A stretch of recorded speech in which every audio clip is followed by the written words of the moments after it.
Quero cumprimentar a igreja com a paz do Senhor, amém? Glória a Deus. Quero agradecer a Deus pela oportunidade que Ele me concede de estar aqui. Também ao pastor, pela confiança, Deus abençoe. De fato, já conhecemos alguns dos irmãos aqui e é muito bom reencontrá-los nessa noite. Nós viemos aqui para ouvir a voz de Deus, irmãos. A Bíblia diz: aquele que tem ouvidos para ouvir, ouça o que o Espírito diz às igrejas. Portanto, fiquem com os seus ouvidos atentos. Eu não peço que você dê glória motivacional para o pregador. Se você não sentir, não dê.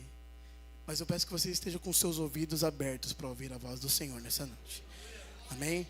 Vamos abrir nossas Bíblias em Mateus capítulo 9 e versículo 9. Mateus capítulo 9 e versículo 9.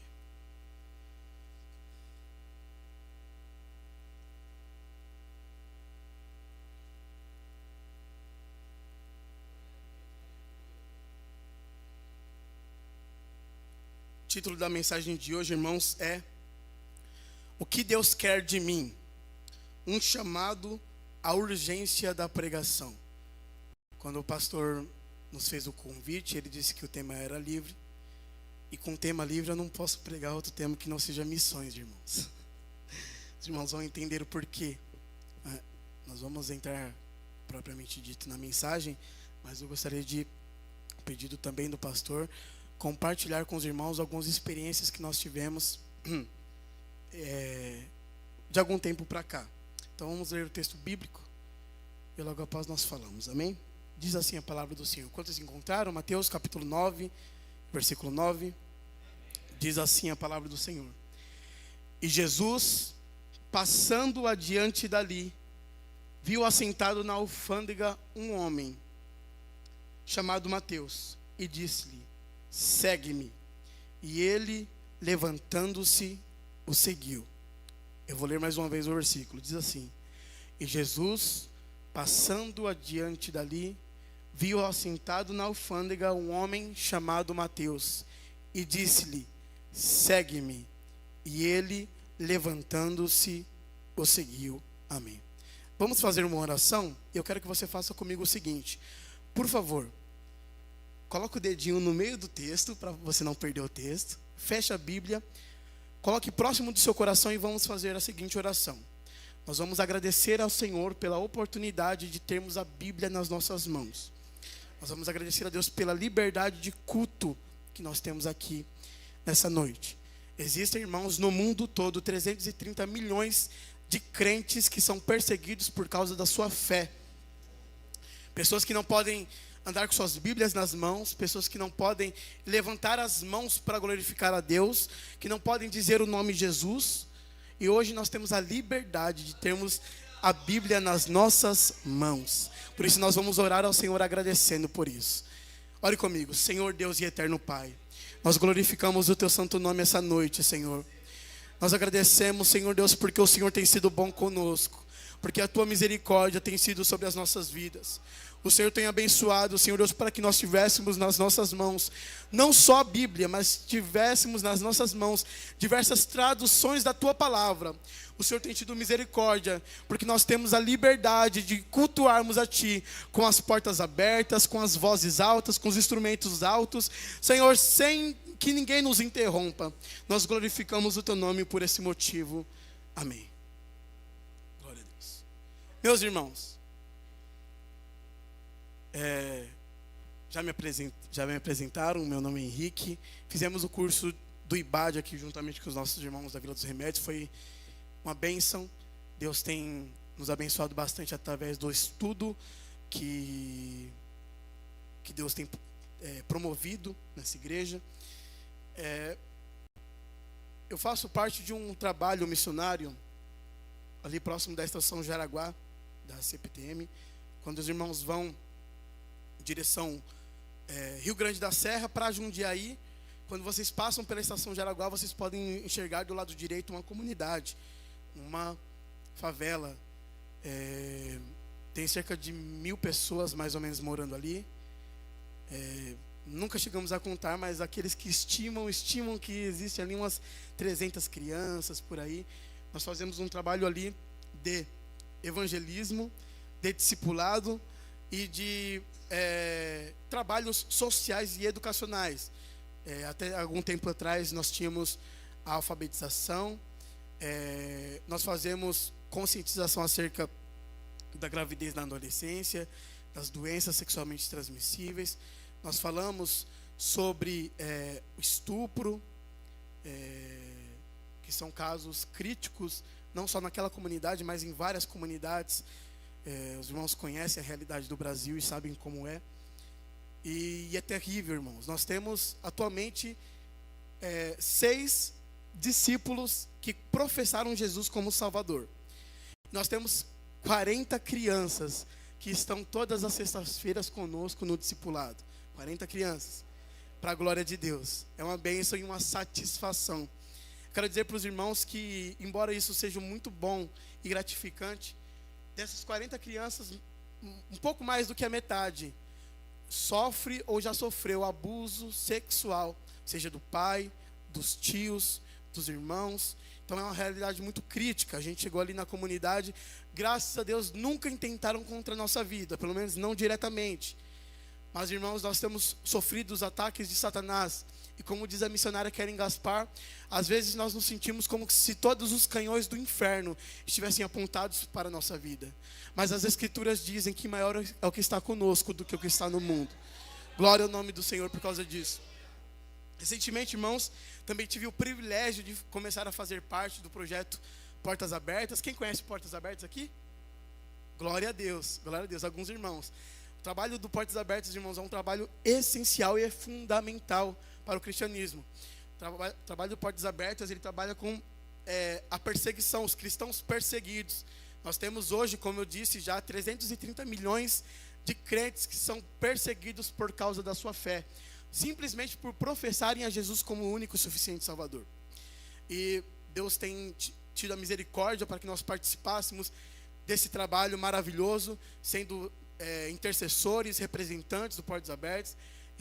Tivemos recentemente o Shockwave, que foi um movimento de oração nacional pelos crentes na Ásia Central, e Deus tem feito grandes coisas no meio do seu povo.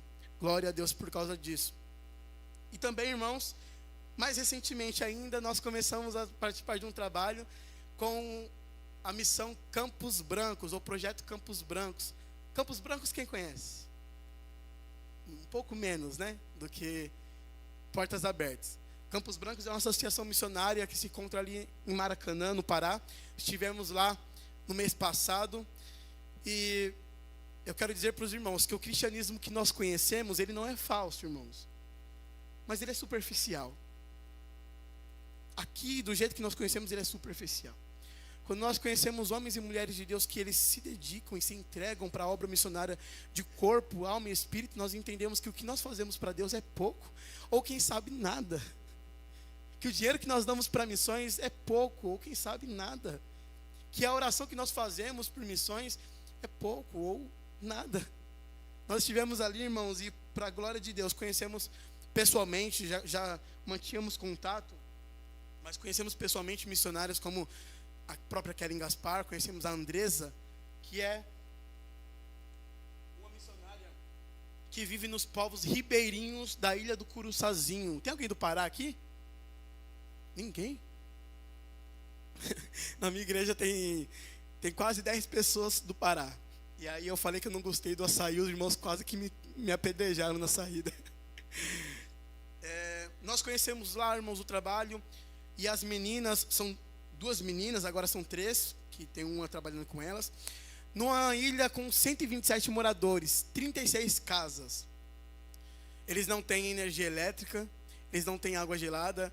Eles pediram para que eu comprasse um galão de água quando estávamos lá. E eu falei assim, onde que coloca para gelar, Andresa? Ela falou, não tem lugar para gelar. Eu falei, o mais gelado que você consegue é isso? Ela disse, é isso. Um galão de água, na temperatura, o clima estava 36 graus lá. E não é igual aqui em São Paulo, não, irmãos, que quarta-feira estava 35, aí hoje já acordou 17. Quando eu acordei estava 17 graus. Quando eu acordei não, quando eu saí do serviço, eu trabalho de noite. Quando eu saí do serviço estava 17 graus. Lá não, Lá a temperatura é 36 graus, na sombra. Então, quando nós estávamos perto de dormir, nós estávamos compartilhando experiências, lógico, ela falando e eu ouvindo, porque que eu vou falar para ela? De experiência missionária. Ela falou assim para mim: Henrique, você sabe por que nós não temos Wi-Fi aqui? Eu falei: não faço ideia. E ela disse: não é porque nós não temos condição, porque nós temos condição. Não é porque nós não queremos, porque seria bom. Mas o meu maior medo é do povo vir até aqui e ao invés de pedir oração, pedir a senha do Wi-Fi. E aí, nós estávamos, desculpe, irmãos, nós estávamos, ela falou da água, repetiu sobre a água, ela disse assim: olha, eu não acho justo, são 127 pessoas na ilha, 36 casas, por que só nós devemos ter água gelada e o resto do povo não? Por que nós devemos ter energia elétrica e o resto do povo não? O que há em nós, o que tem em nós que não há neles, ou o que nós temos de superior a eles? Quando a Andresa foi organizar o culto, fiquei lá com outra menina, sua companheira, a missionária Jacinta. E ela disse assim: Henrique, o que a Andresa falou é verdade. No mês passado nós sofremos uma falta d'água. E o shampoo da Andresa acabou. Então a Andresa ficou 14 dias sem lavar o cabelo. E como ela estava sem lavar o cabelo, nós ficamos sem lavar o cabelo. Porque se ela não tem shampoo para lavar o cabelo, nós também não temos shampoo para lavar o cabelo. No mês retrasado, as sandálias da Andresa estouraram as sandálias da Andresa. Então nós três andamos descalça, porque se a Andresa não tem sandália para andar, nós também não temos sandálias para andar. Pergunto para vocês, irmãos, que cristianismo é esse? É um cristianismo de amor, de esperança, de paz. É um cristianismo único. É um cristianismo que eu convido você essa noite a passar a viver, caso você não esteja vivendo. Vamos para o texto. Mateus capítulo 9, versículo 9. Diz que Jesus estava passando perto da coleteria, perto de onde se cobravam os impostos, perto da alfândega. E ele viu ali um homem chamado Mateus. E da mesma maneira que Jesus, sem hesitar, o convidou para segui-lo, Mateus, sem duvidar, ele se levanta para seguir a Jesus. Acompanhem comigo alguns fatos. Existem, hoje, por que nós oramos agradecendo a Deus pela Bíblia, pela palavra de Deus? Existem no mundo hoje, irmãos, 828 idiomas sem a escritura. 828 idiomas sem nada da escritura. Representa um total de 67,6 milhões de habitantes. Existem 1.892 idiomas que precisam de tradução ou de trabalho preparatório para começar. Isso representa um total de 145 milhões de pessoas. O Brasil tem 210 milhões de habitantes, quase a população do Brasil todo. Algumas dessas línguas, elas são ágrafas. O que isso significa? Elas são faladas, mas elas não são escritas. Ou seja, caso alguém queira traduzir as escrituras para um desses idiomas, ele tem que aprender o idioma, ele tem que criar o alfabeto, ele tem que criar um vocabulário, ele tem que criar uma ortografia, ele tem que criar muitas coisas para depois começar a pensar no processo de tradução da Bíblia. E um processo de tradução da Bíblia dura em média de 20 a 40 anos. Graças à tecnologia que nós temos hoje, alguns conseguem traduzir as escrituras em 15 anos. 1,51 bilhões de pessoas que falam 6.661 idiomas não têm a Bíblia completa no seu próprio idioma. E eu pergunto para vocês aqui, seria bom ou não seria, irmãos, nós termos que aprender espanhol, ou nós temos que aprender Guarani para poder ler a Bíblia? É muito ruim, irmãos. Da mesma maneira, essas pessoas merecem ter a Bíblia nas suas mãos e escrita nos seus próprios idiomas. O que há em nós de mais importante do que na vida delas? O que nós temos que nós podemos dizer que na vida deles não tem? Qual é a minha constituição humana que eu posso dizer, bom, eu tenho algo que me deixe em superioridade.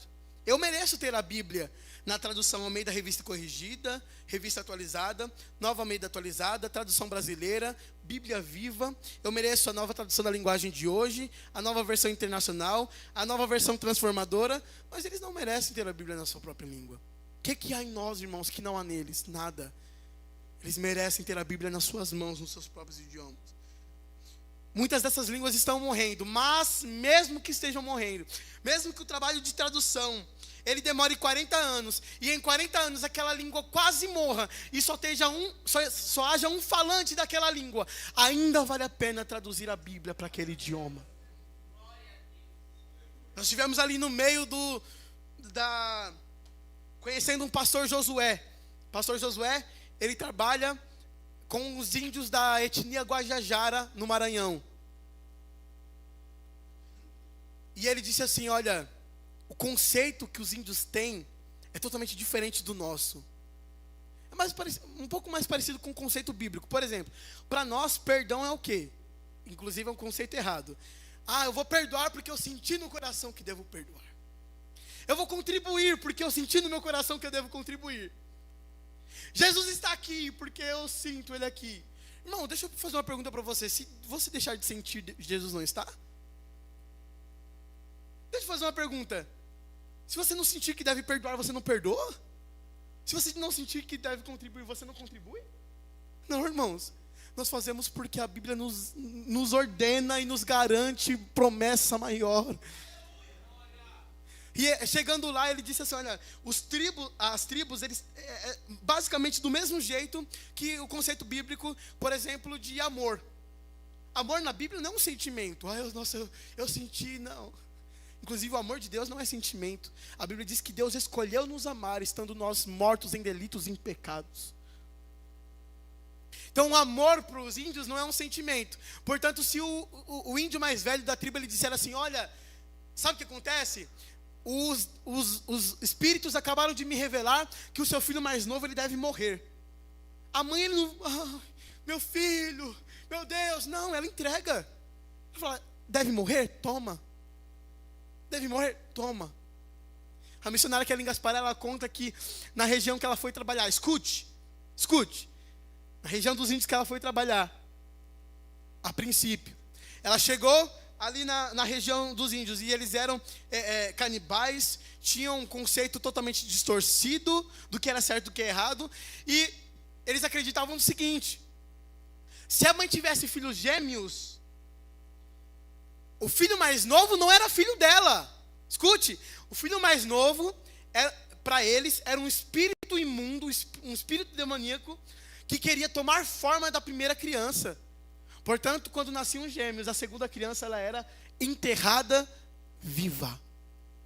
Viva. Viva. Eles merecem o Evangelho, irmãos. Merecem conhecer o Senhor Jesus. Eles merecem receber a mesma salvação que eu e você encontramos através da pessoa bendita de Jesus, pelo poder do Espírito Santo de Deus. Os discípulos perguntaram para Jesus, olha, restaurarás tu nesse tempo o reino a Israel? Atos capítulo 1, versículos 7 e 8. Jesus diz, não vos pertence saber os tempos ou as estações que o Pai estabeleceu pelo seu próprio poder, mas recebereis a virtude do Espírito Santo que há de vir sobre vós, e ser-me-eis testemunhas, tanto em Jerusalém, como em toda a Judéia e Samaria, até os confins da terra. Você está perguntando para Deus, Deus, que carro que eu tenho que comprar? Senhor, como que eu começo a reforma na minha casa? Deus está mandando para você, se encha do Espírito Santo e pregue a palavra de Deus.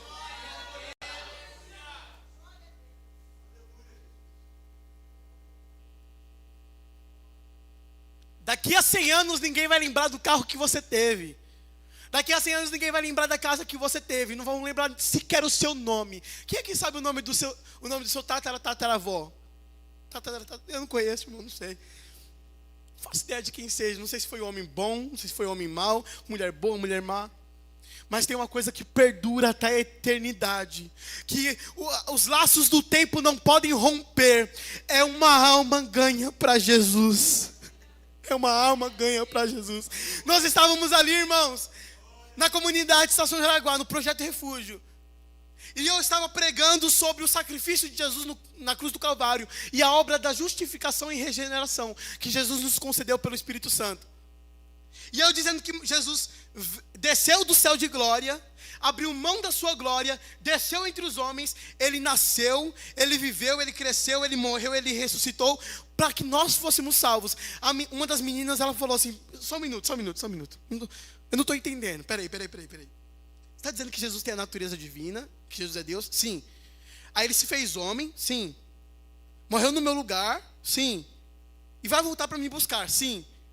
Ela disse, por quê?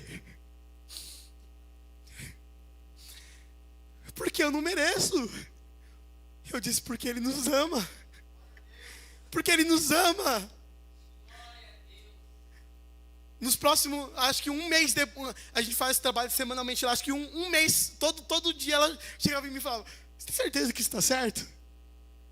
Você tem certeza que é isso mesmo que a Bíblia diz? Tenho certeza. Jesus morreu por nós. Jesus morreu por nós. Jesus morreu por nós.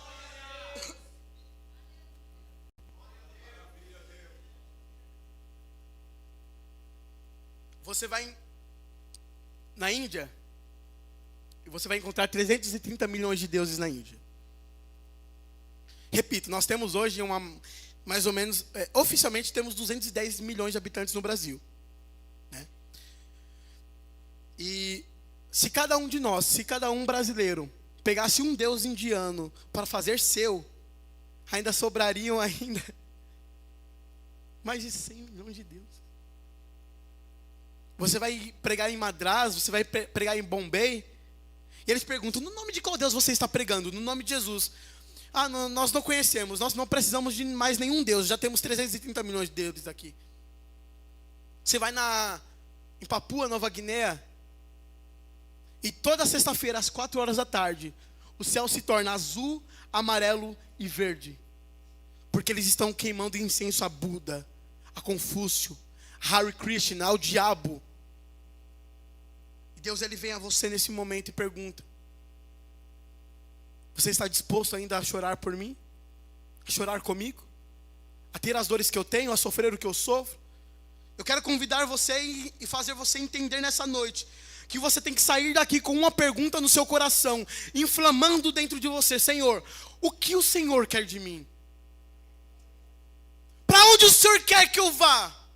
O que o Senhor quer que eu faça? O que o Senhor quer de mim, Senhor? O que o Senhor quer de mim? Eu estive ali, irmãos, para falar a verdade, eu tenho, pela misericórdia de Deus, o chamado missionário desde os 10 anos de idade. Eu estava no culto de crianças, e aí vai a urgência do trabalho entre as crianças. Se você pensa que o trabalho entre as crianças é inútil é o pensamento que você tem acerca disso. Tenho para dizer para você que o coração da criança é daquele que chega primeiro. É daquele que chega primeiro. Portanto, pregue as crianças como se você estivesse pregando, com a urgência da pregação a um adulto. E eu estava no culto de crianças, e o irmão que pregou, ele poderia ter falado sobre amor de Deus, que é o que a gente ouve nos cultos das crianças, né? Tem aqueles coraçãozinhos, um vermelho, um branco, um verde, um preto. Aí você pega o coração preto, olha, o preto significa o pecado. O vermelho, o sacrifício de Jesus. Eu poderia falar de paz, poderia falar de obediência ao pai e à mãe. Ele decidiu falar sobre missões. E ele deu na mão de cada criança um papel com o nome de um país perseguido. E aí, quando eu abri, eu não sabia, não lia direito, eu abri, estava escrito lá, Coreia do Norte. E ele disse assim, a partir de hoje, todas as vezes que vocês se lembrarem, vocês vão orar por esse país. E toda vez que eu tenho orado, irmãos, eu me lembro e eu oro por aquele país. Coreia do Norte hoje é o país mais perseguido por causa do Evangelho. A ditadura norte-coreana é terrível. Terrível. O Evangelho, para chegar lá, irmãos, uma das maneiras do Evangelho chegar lá, eles vão até o extremo norte da Coreia do Sul, com um balão com o Evangelho de Marcos escrito. Então eles acendem o balão passa a fronteira, e ele esfria e cai na Coreia do Norte. O irmão que está do outro lado, ele dobra o Evangelho de Marcos, ele coloca num... Ziploc o nome daquele de plástico, é ziplock, um daqueles ziplock, ele abre um buraco na terra e ele guarda aquele buraco na terra. Aquele buraco não, o evangelho de Marcos na terra.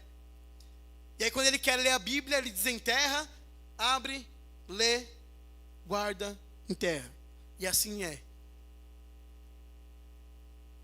Assim é o evangelho pregado ou propagado na Coreia do Norte. Diante dessas informações, as nossas entranhas, elas devem se comover dentro de nós. Os nossos olhos devem se encher de lágrimas. Nós devemos nos prostrar diante do Senhor e perguntar ao Senhor: Senhor, o que o Senhor quer de mim? O que o Senhor quer de mim? O que o Senhor quer de mim? O que o Senhor quer de mim? E eu vivi todo esse tempo pensando, irmãos.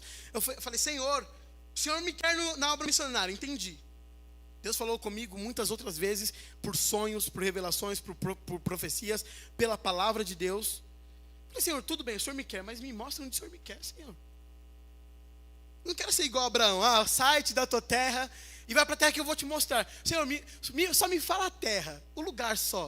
Eu quero saber só o lugar que o Senhor me quer. Porque aí eu vou estudar a cultura do povo, a língua do povo, e quando o Senhor me chamar, eu vou para lá. E Deus fez assim. E acontece que eu tinha muitas dúvidas no meu coração, irmãos.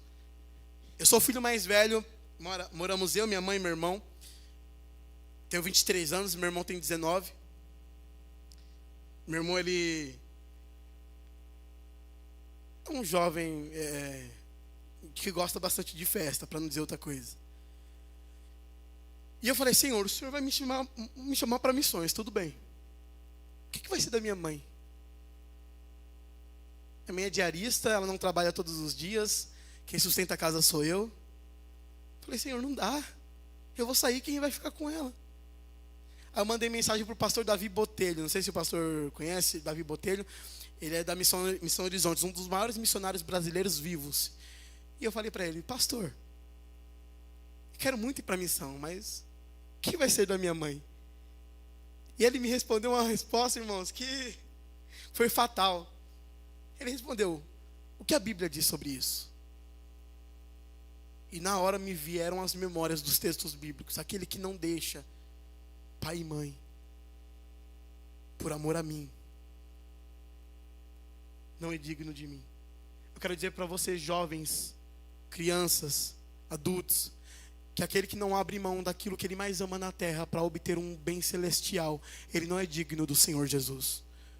O missionário Jim Elliot, ele dizia: não é tolo aquele que abre mão do que não pode reter para conquistar aquilo que ele não pode perder. Você pode ter uma casa boa hoje, um carro bom hoje, uma faculdade boa hoje, mas se você não tiver Jesus, você não tem nada. Nós precisamos da presença do Espírito Santo no nosso coração. E nós devemos nos prostrar diante do Senhor, perguntando: Senhor, me mostra o que o Senhor quer de mim. Eu estava lá, Maracanã, no Pará, e eu querendo cultuar a Deus, e os pensamentos bombardeando o meu coração, dizendo: o que vai ser da minha mãe, o que vai ser da minha mãe, o que vai ser da minha mãe, o que vai ser da minha mãe.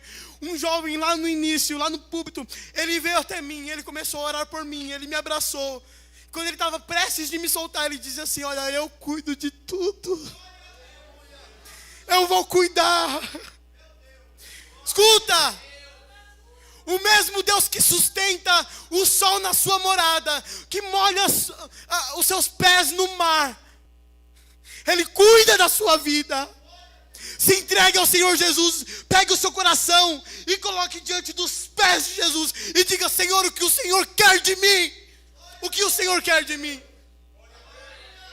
Mas, irmãos, eu fui como Gideão. Eu saí de lá e falei assim: bom, Senhor, tudo bem, o Senhor guarda, eu sei que o Senhor guarda. Fui encher minha garrafinha, né, só que na hora de voltar, eu não quis voltar para dentro. Eu fiquei do lado de fora, peguei uma cadeira, se sentei ali e comecei a ouvir do lado de fora. Falei: Senhor, tudo bem, o Senhor cuida, eu sei que o Senhor vai cuidar. Mas sabe o que é? É que o Senhor sabe que minha mãe é brava. Ela não vai deixar eu ir. Ela vai falar que eu vou deixar ela sozinha e tal. Sentou-se o pastor Josué do meu lado, das tribos Guajajara. Ele sentou-se do meu lado, com um cocar desse tamanho. da cabeça, braço pintado com as tintas que os índios usam para pintar o corpo. E aí nós estávamos conversando. Enquanto nós conversávamos, ele parou, ele silenciou por cerca de 1 minuto. Ele virou para mim e falou assim: é de Deus esse negócio. Eu falei: como assim? É de Deus esse negócio. Da tua mãe eu vou cuidar. Estou satisfeito com Cristo, irmãos, porque eu não poderia ter vida melhor, senão a vida que eu entregue ao Senhor Jesus. Jesus estava passando na alfândega e ele viu um homem chamado Mateus. Primeiro ponto a se observar no texto: Deus viu aquele homem. Nós atingimos no dia 15 de novembro de 2022 a marca oficial de 8 bilhões de pessoas no mundo inteiro. No meio de 8 bilhões de pessoas no mundo inteiro, Deus olhou para o Brasil com 210 milhões de habitantes. No Brasil, Deus olhou para São Paulo e viu lá cerca de 12 milhões de habitantes. E na cidade de São Paulo, ele olhou para a igreja, a Assembleia de Deus, família cristã. E ele viu você. E ele viu você. Eu quero dizer que antes que os seus ossos fossem formados no ventre da sua mãe, e antes que houvesse batimento cardíaco dentro de você, o Senhor já te conhecia e Ele já tinha te visto. Ele já separou você para um trabalho que você não imagina. Deus quer você. Deus quer você. Deus quer você. E você ainda pergunta: será que Deus me ama?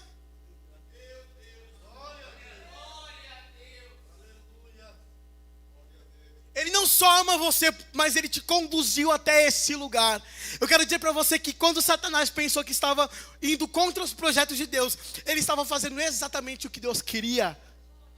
Lá em Êxodo ele quis matar os homens, mas Deus já tinha preservado a vida de Moisés. Ele quis usar a vida de Judas Iscariotes para derrubar Jesus. Mal sabia ele que era justamente esse plano que havia o Senhor traçado antes da existência do universo, para restaurar o ser humano do pecado. Você olha para os seus caminhos e você fala assim: Senhor, mas o caminho que eu estou traçando não é o caminho que o Senhor quer para mim. Quem disse isso para você? Foram justamente as decisões que você tomou que te trouxe até esse lugar nesse momento. Aleluia, Deus quer você. Deus quer você. Deus quer você. E a pergunta que deve soar no nosso coração é: Senhor, o que o Senhor quer de mim? Onde o Senhor me quer? Como o Senhor me quer? Em que estado o Senhor me quer? Em que disposição do coração o Senhor me quer? É isso que Deus quer ouvir de você. Jesus viu você. Ele viu Mateus e ele viu você. Ele viu você. Em segundo lugar, ele era apenas um homem. E Jesus, passando adiante dali, viu assentado na alfândega um homem chamado Mateus.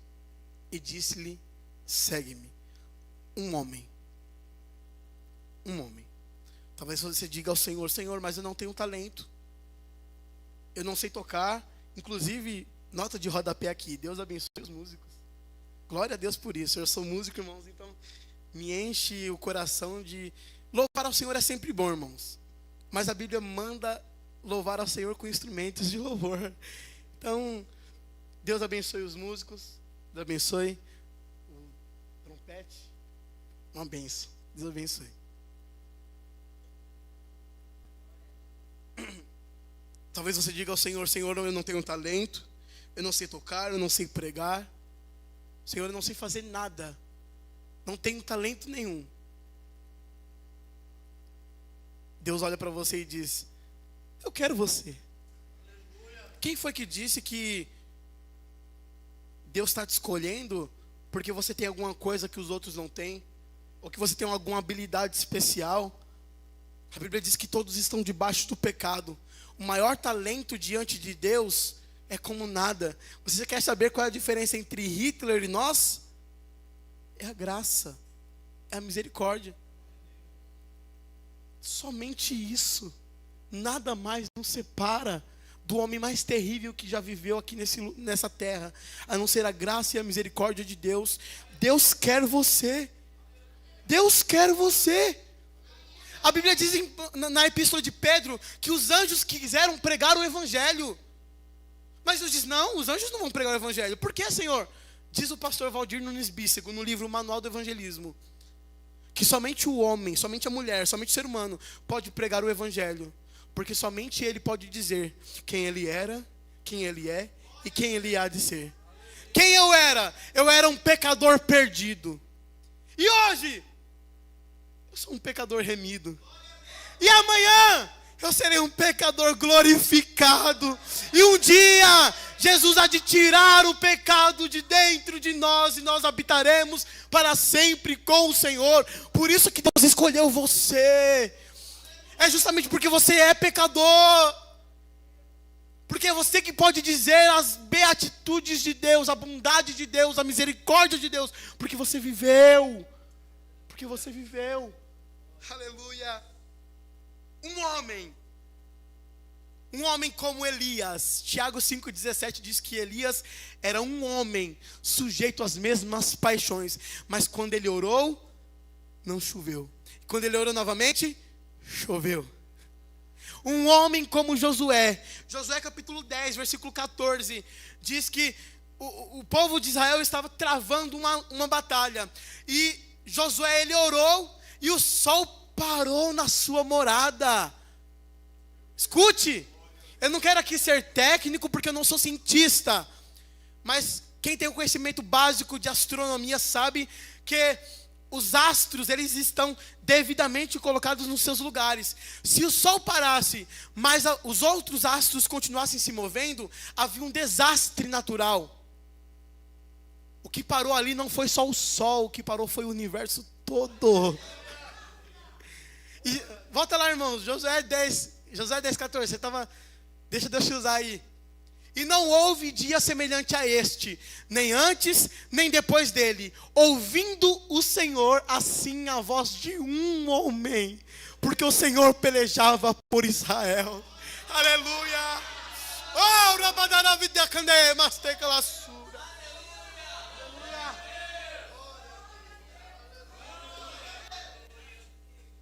Deus quer você.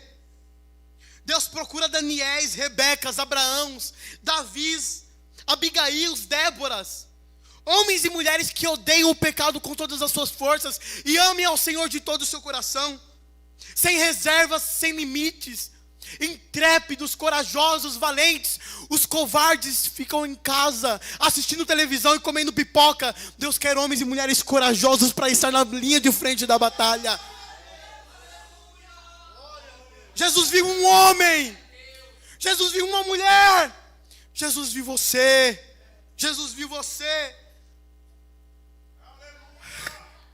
Alguns anos atrás, um jovem chamado Dwight Lyman Moody. Quem conhece a história da igreja e gosta de ler os livros dele já sabe quem é. Mas uma vez ele, ainda jovem, estava numa igreja. E quando ele estava no culto, o pregador chamado Henry Varley. Eu não esqueço desse nome porque é o meu nome, irmãos. Henry é Henrique. O pregador Henry Varley, ele disse assim: o mundo ainda não viu o que Deus pode fazer com e através de um homem que seja totalmente dedicado a Ele. E aquele jovem saiu daquele culto com isso no seu coração. Ele disse que ele olhava para o céu e ele via escrito no céu: o mundo ainda não viu o que Deus pode fazer com e através de um homem totalmente dedicado a Ele. Ele olhava para o chão e lá no chão estava escrito: o mundo ainda não viu o que Deus pode fazer com e através de um homem totalmente dedicado a Ele. Ele olhava para as paredes e lá estava escrito: o mundo ainda não viu o que Deus pode fazer com e através de um homem totalmente dedicado a Ele. Ele pensou: bom, ele não disse um homem rico. Ele não disse um homem bonito. E se tivesse dito homem bonito, irmãos, eu já teria perdido. Ele não disse um homem inteligente. Ele disse um homem. Eu sou esse homem. Eu serei esse homem. E aquele homem ganhou simplesmente 500.000 almas para Jesus. 500 mil de almas para Jesus. 500 mil de almas para Jesus. O mundo precisa ver novamente, irmãos, o que Deus pode fazer com e através de um homem, de uma mulher, de uma criança, de um jovem que seja totalmente dedicado a Ele. Eu quero dizer para você nessa noite que não há prazer maior do que viver uma vida para a glória de Deus. Nenhum pecado ou nenhuma satisfação do mundo é suficientemente bom, é suficientemente prazeroso a ponto de largar uma vida completa com o Senhor Jesus. Billy Graham disse uma vez que se o evangelho fosse mentira, se o céu não fosse real, se o inferno não existisse, ainda assim seria um prazer ser cristão.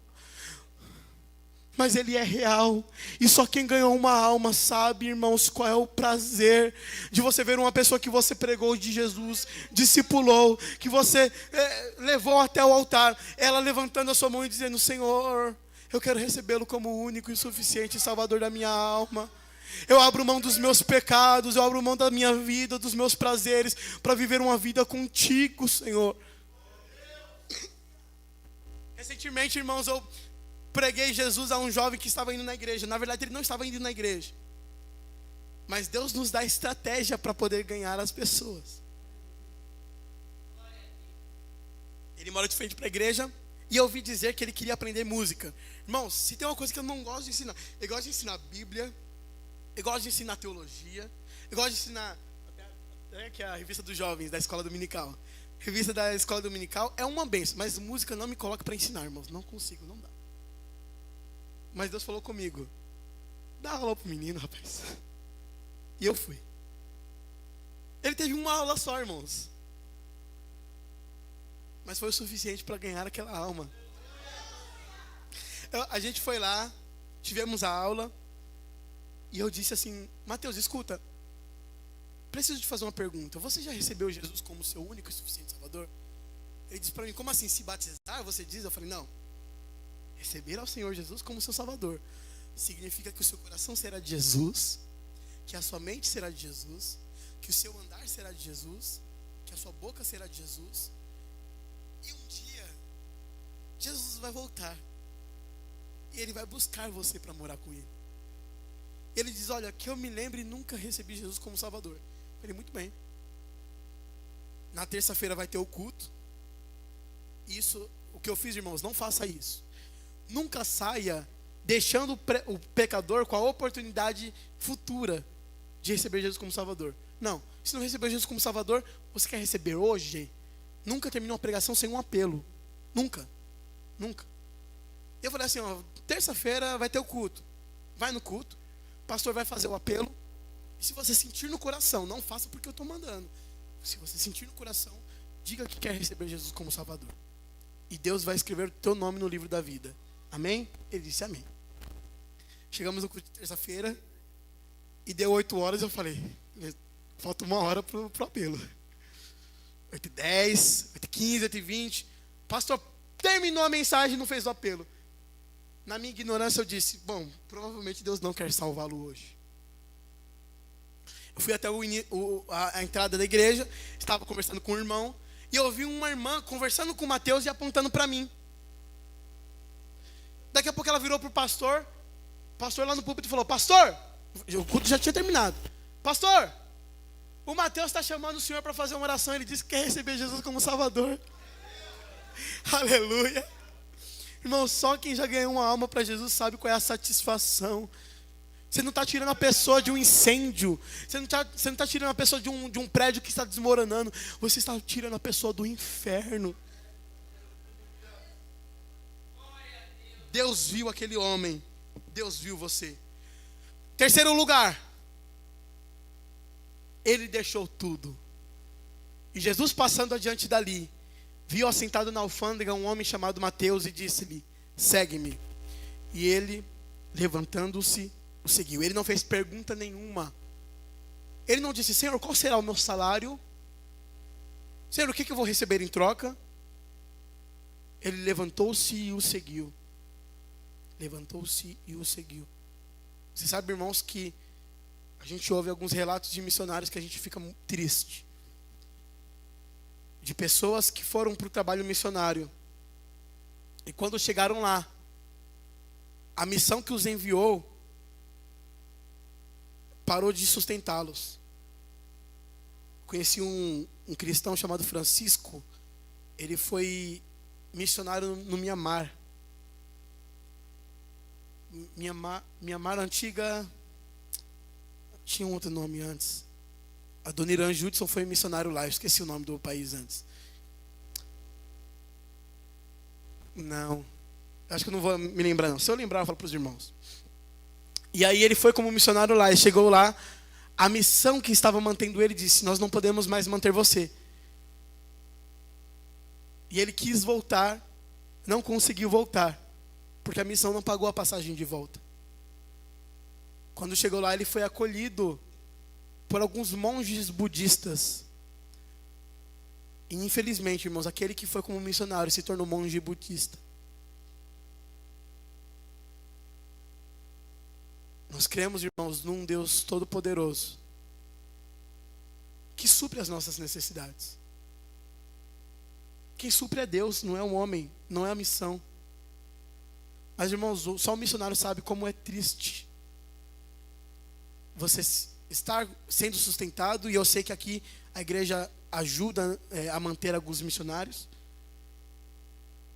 e faltar coisa na casa do missionário porque alguém disse: bom, eu preciso guardar dinheiro porque eu preciso comprar mais um terno novo, 9 não são o suficiente. Preciso comprar um sapato novo, não tenho nenhum. Abre o armário, tem lá 40 pares de sapato. Eu quero dizer para você, irmão, que nunca foi no campo missionário, mas que mantenha a obra, ou que não mantenha a obra, que a sua contribuição é do tamanho do teu compromisso.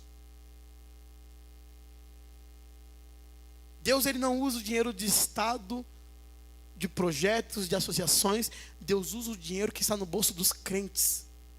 Porque esses missionários saíram da sua casa e deixaram tudo. Tudo. Deixaram tudo. Em Marcos 8,34, negar-se a si mesmo não é só negar os prazeres, mas também os sonhos e as satisfações terrenas. Eu não vim aqui para contar meu testemunho, irmãos, mas eu estou contando mais meu testemunho do que... Mas eu preciso contar para os irmãos isso. Por favor, escutem. Quando Deus começou a inflamar missões no meu coração, eu estava estudando história. E eu estava no 4º semestre. E Deus colocou no meu coração: larga. Mas foi o Senhor que me mandou ir. E Deus me disse: muito bem, agora eu estou mandando parar. E eu larguei o curso. Não estou falando para ninguém que largar o curso, irmãos. Dependendo do que você cursar, pode até te ajudar no campo missionário. Mas eu larguei. Um sonho de uma vida que eu tinha era cursar história e lecionar história.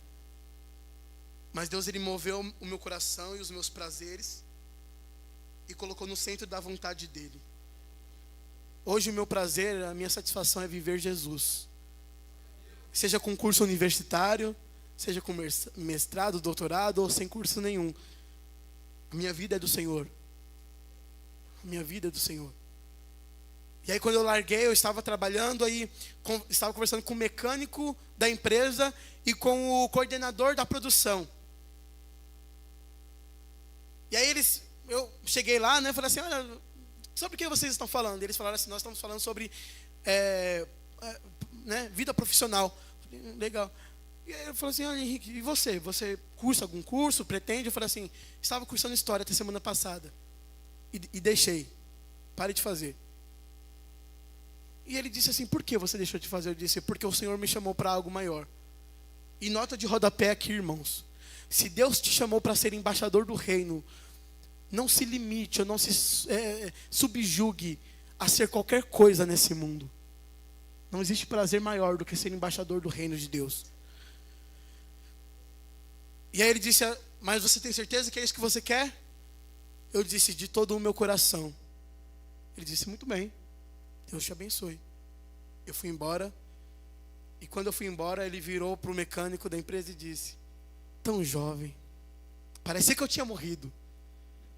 Tão jovem, desperdiçou a sua vida inteira.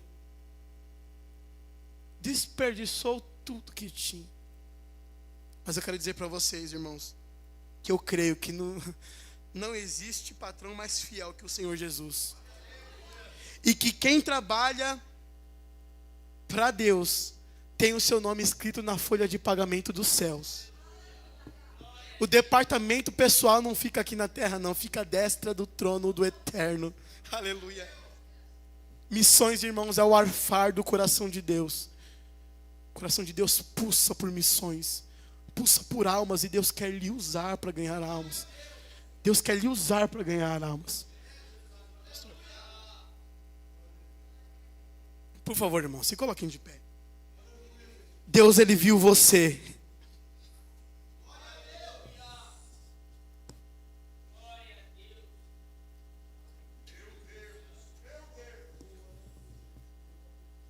Quero dizer para você que tem um chamado missionário, que almas estão à sua espera. Ribeirinhos, sertanejos, indígenas, quilombolas, surdos, cegos, são os grupos menos evangelizados do mundo, esperam por você. Se você não tiver um chamado transcultural, a tua casa espera por você. A tua escola espera por você, o teu trabalho espera por você. Tem alguma alma esperando para que você cumpra aquilo que Deus colocou para ser o seu ministério, o seu propósito. Se você negar a vontade de Deus, você estará somente adiando o que Deus tem para você. Jonas pensou que estava indo contra a vontade de Deus, estava conseguindo enganar a Deus. Tudo que ele conseguiu fazer foi adiar o propósito que Deus tinha para ele. Quanto mais cedo você se entregar ao Senhor e dedicar o seu coração a Jesus, mais cedo você estará preparado para fazer aquilo que é a vontade dele. Quero dizer para você, irmão, que é contribuinte do ministério missionário, de missões, que se você não contribuir conforme a vontade de Deus, os teus bens deporão contra você no dia do juízo. Os teus pares de sapato, os teus 2 ou 3 carros na garagem, a tua conta cheia deporá contra você no dia do juízo. Eu quero dizer para você, irmãos, que quando um crente se converte, a última evidência, não é teológico não, irmãos, é a opinião do irmão Henrique. O último ponto do crente a ser convertido é o bolso. E quando o bolso é convertido, você sabe que tudo é convertido. Portanto, não deixe que os seus bens venham ser um empecilho para você fazer a obra de Deus. Pelo contrário, que seja o instrumento que Deus quer usar para você contribuir para a obra. Nós sabemos que existe aqui o trabalho da igreja, que contribui com missões, e existem muitos outros trabalhos, irmãos. Você não precisa deixar de contribuir para a sua igreja. Mas eu recebi hoje a informação de que 2 meninas do campo missionário nas ilhas de Portel, se eu não me engano, ou é de Curuçá, estão há dias sem água. Dias sem água. E estão atrás de dinheiro para cavar um poço, para que possam tomar água. Irmãos, elas não estão pedindo sapato de diamante, não. Elas não estão pedindo anel nos seus dedos, não. Não estão pedindo relógio nos seus pulsos. Água. E se Deus te deu condições para contribuir para missões, é isso que você deve fazer. Não retenha aquilo que é do Senhor. O dinheiro de Deus está no bolso dos crentes. E Deus quer lhe usar para contribuir. Terceiro, para você que ora, eu quero dizer que os pés, eles chegam em um lugar por vez.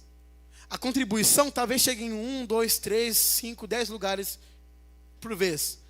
Mas a oração, ela chega em todos os cantos do mundo ao mesmo tempo. Todos os cantos do mundo são alcançados pela sua oração. Nós estávamos uma vez no encontro de oração lá do Projeto Refúgio. Nós estávamos orando por missões. E nós de joelhos ali, a irmã responsável pelo trabalho, ela disse: escutem, parem de orar, parem de orar, parem de orar, parem de orar, parem de orar. Deus acabou de pedir que nós orássemos por uma irmã alemã. Está agora dobrada no seu quarto. O nome dela é tal, eu não lembro o nome dela. O nome dela é tal. Ela está dobrada nos seus joelhos, pedindo um socorro para o Senhor. E nós vamos orar por ela. Pergunto para os irmãos, quem foi que revelou? Que a irmã estava na Alemanha, com o quarto fechado, com a luz apagada. A oração chega nos lugares em que nós não imaginamos. A obra de Deus, ela prossegue, ela perdura, ela avança de joelhos. Ore ao Senhor para que mande cearenses para a sua seara. Para que mandem ceifeiros, para que mandem pessoas dispostas, irmãos. Dispostas. Quero aqui fazer um apelo, meus irmãos. Já passei do meu tempo, me perdoe, pastor. Primeiro, para você que tem o desejo, melhor ainda. Primeiro, para você que não recebeu ao Senhor Jesus como seu Salvador. Eu quero dizer para você que Jesus morreu pelo mundo inteiro. Mas você sabe que Jesus morreu por você? Que quando Jesus estava na cruz, Ele lembrou de você? E que sua alma é a coisa mais importante que você pode ter na sua vida? Se existe alguém que não recebeu ao Senhor Jesus como seu Salvador, eu quero convidá-lo a vir aqui na frente para recebê-lo nesse momento. Bom, já passei do meu tempo já. Eu quero dizer para você que não é vergonha. Vergonha é no dia do juízo, Deus dizer para você que não te conhece e te lançar para as trevas exteriores. Há alguém que não recebeu ao Senhor Jesus como seu único e suficiente Salvador e deseja recebê-lo aqui, deseja entregar toda a sua vida a Jesus? Não. Que Deus te conceda uma nova oportunidade. Quero orar por você que tem um chamado missionário, seja transcultural, seja local. Por favor, venha aqui na frente, porque Deus vai te revestir do Espírito Santo. E se você ainda não foi batizado, Deus vai te batizar com o Espírito Santo.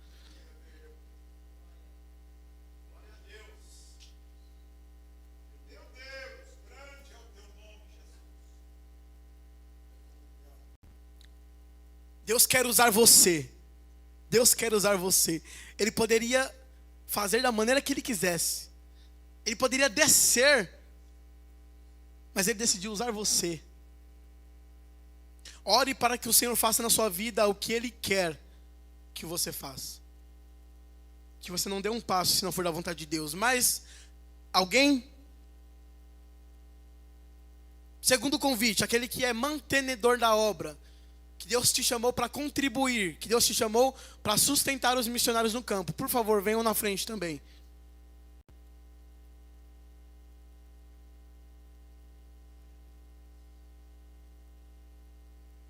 Contribuintes, mantenedores da obra e intercessores. Os intercessores, por favor, estendam suas mãos então, já que vocês são intercessores. Vamos orar para que Deus incendeie o nosso coração. Oremos. Senhor Deus e eterno Pai, nós engrandecemos o Teu nome, Senhor Deus, e cremos que o Senhor é todo poderoso, que o Senhor pode fazer por nós aquilo que nós não podemos fazer, e que um simples movimento do Teu braço é o suficiente para fazer o que nós não conseguimos fazer em 30 anos, em 100 anos, em 200 anos. Toma, Senhor Deus, essas vidas nas Tuas mãos, que se dedicam, se propõem, Senhor Deus, a viver uma vida completamente para a Tua glória. Incendeia os seus corações, incendeia os seus corpos, Senhor Deus, que a vida deles seja totalmente voltada à Tua vontade. Leva, Senhor Deus, para a Ásia Central, leva, Senhor Deus, para a África Subsaariana, leva, Senhor Deus, para a Coreia do Norte, leva, Senhor Deus, para os ribeirinhos, para os quilombolas, para os indígenas, para os surdos, para os cegos, leva, Senhor Deus, para os sertanejos, leva, Senhor Deus, no interior das favelas, leva, Senhor Deus, até o interior, Senhor Deus, das vidas, meu Deus, que precisam ser alcançadas. Nós pedimos isso confiando e crendo no poder que há no nome de Jesus. Amém. Amém. Pode retornar ao seu assento. Que Deus te use. Que Deus use a sua vida. Amém? Deus abençoe os irmãos. Eu agradeço a minha oportunidade. No nome de Jesus.